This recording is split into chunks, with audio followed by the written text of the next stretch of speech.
दिल को छू लेने वाली कहानी। तेरा पति तेरे बाप जैसा नहीं है। तुम्हें कितनी बार बताया है कि मेरे तैयार होने से पहले मेरा नाश्ता तैयार हो जाना चाहिए। शादी के 25 सालों बाद भी मुझे क्यों बार बार एक ही बात बतानी पड़ती है। लता, तुम्हें क्या, तुम तो आराम से घर पर रहोगे, मुझे काम पर जाना पड़ता है और तुम हो कि हमेशा बेवकूफ़ों जैसी हरकत करती रहती हो। अगर तुम यह जानबूझकर करती हो तो याद रखना, मुझसे बुरा कोई नहीं होगा। आज भी प्रशांत का पारा चढ़ा हुआ था। इन कटु शब्दों में अपना गुस्सा उतारते हुए, गीला तौलिया कुर्सी पर फेंकते हुए प्रशांत गुस्से से लता की तरफ देखने लगा। लता के लिए प्रशांत का यह गुस्सा बेवजह का कोई नई बात नहीं थी। वह महीने में 3-4 बार ऐसे ही लता पर बरस पड़ता था। पहले पहले लता उसका विरोध किया करती थी, लेकिन जब कई सालों तक प्रशांत ने कोई बदलाव नहीं दिखा तो लता ने खुद को ही बदल लिया।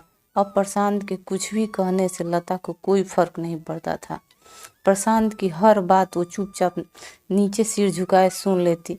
शादी के पहले 5 साल लता ने पूरी कोशिश की कि प्रशांत को बदल जाए, लेकिन फालतू का गुस्सा करना और बाद में लता को भला बुरा कहना, यह मानो जैसे उसकी आदत बन गई थी।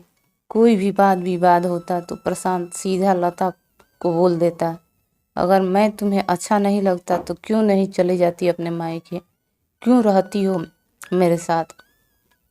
इतना सब कुछ होने के बावजूद लता प्रशांत के साथ रहती थी, क्योंकि उसे अपनी बेटी की फिक्र थी। और वह जाती भी तो कहाँ, अपने बूढ़े हो चुके माँ बाप को इस उम्र में परेशान करना वह नहीं चाहती थी। समाज और लोग क्या कहेंगे, यह भी तो उसे देखना था। वह इतनी पढ़ी लिखी तो भी नहीं थी कि खुद जाकर कोई नौकरी कर सके और अपना बेटी का पालन पोषण कर सके। लता को अब अपनी फिक्र नहीं थी, उसको फिक्र थी तो बस अपनी शादी लायक हो रही बेटी की। लता नहीं चाहती थी कि पति पत्नी के झगड़े की वजह से काव्या डिस्टर्ब हो। काव्या की पढ़ाई पूरी हो चुकी थी, उसके लिए अब शादी के रिश्ते आने लगे थे। कई रिश्तों को काव्या ठुकरा चुकी थी। 2-3 महीने बाद एक अच्छा रिश्ता आया। रिश्तेदारों और पहचान के लोगों ने भी लड़के के गुणगान किए थे। प्रशांत एक शाम अपनी बेटी के पास बैठकर उसे बताने लगा, क्या काव्या बहुत अच्छा लड़का है, पढ़ा लिखा है, बड़ा घर है, बहुत अच्छी नौकरी है। ऐसे रिश्ते बार बार नहीं आते बेटा, इस बार मना मत करना। काव्या अपने पिता से ज़्यादा बात नहीं करती थी, शायद डरती थी या नफरत करती थी, लेकिन आज वो अपनी पूरी हिम्मत इकट्ठा करके बोली, मुझे अभी शादी नहीं करनी है पापा, मैं नौकरी करना चाहती हूँ, खुद अपने पैरों पे खड़ा होना चाहती हूँ। हाँ तो उसमें क्या बड़ी बात है, मैंने लड़के से बात की है, वह तुम्हें किसी बात के लिए नहीं रोकेगा। तुम शादी के बाद भी नौकरी कर सकती हो, वह तुम्हें नौकरी के लिए परमिशन दे देगा। प्रशांत बोला, मेरा नौकरी करना या ना करना उसकी परमिशन पर क्यों डिपेंड रहेगा पापा। काव्या ने पूछा, मैं कह रहा हूँ ना, तुम्हें किसी चीज़ की कमी नहीं होगी वहाँ। ऐसे रिश्ते बार बार नहीं आते, इसे ठुकरा मत, बहुत खुश रहोगी तुम वहाँ। प्रशांत बोला, पापा क्या मैं उतना ही खुश रहूँगी जितनी मम्मी इस घर में खुश हैं। काव्या ने तंज कसते हुए कहा, आज तुम्हारी जुबान कुछ ज़्यादा नहीं चल रही। प्रशांत गुस्से से आंखें बड़ी करते हुए बोला, पापा मुझे शादी ही नहीं करनी है, क्योंकि शादी के बाद अगर वह लड़का आपके जैसा निकला तो मैं क्या करूँगी। मुझे आपके जैसा जीवन साथी नहीं चाहिए जो बिना बात के मुझ पर हमेशा चिल्लाए। मुझे कुछ भी अपनी पसंद का लेना हो तो 10 बार सोचना पड़े, कहीं वह नाराज़ हो जाए, तबीयत कैसी भी हो उसे परवाह ना हो। रोटी थोड़ी सी मोटी बन जाए तो घर सर पर उठा ले, उसकी चेक बुक ना मिले तो मेरा ही दोष निकले, और हर छोटी मोटी बात पर मुझे मायके जाने के लिए कहे।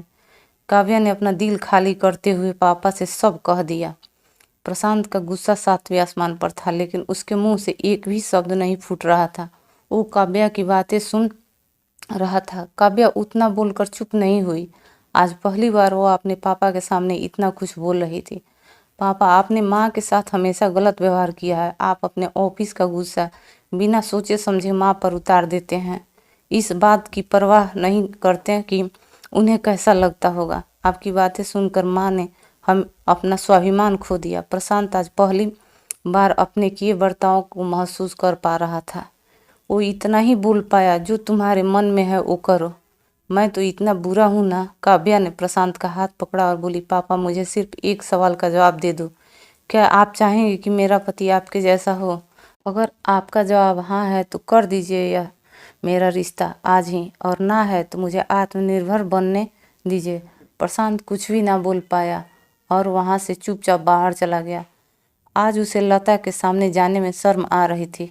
चलते चलते उसकी आंखों से आंसू बह रहे थे। प्रशांत ने आज से अपने आप को बदलने का निश्चय किया। अगले दिन से लता ने अपने पति में काफ़ी बदलाव देखा। वो सोचने लगी कि जो हिम्मत काव्या ने दिखाई है, वो हिम्मत अगर मैं पहले दिखा देती तो शायद आज परिस्थितियाँ कुछ और होती। अब काव्या पढ़ लिख कर अच्छी नौकरी करने लगी थी और 3 साल बाद उसके लिए एक अच्छा रिश्ता आया। और उसकी विदाई पर प्रशांत बोला, बेटा तू हमेशा खुश रहेगी क्योंकि तेरा पति तेरे बाप जैसा नहीं है। प्रशांत की यह बात सुनकर लता और काव्या की आंखों में आंसू बहने लगे। दोस्तों, कहानी अगर अच्छी लगी हो तो एक लाइक और अपने दोस्तों के पास शेयर करें।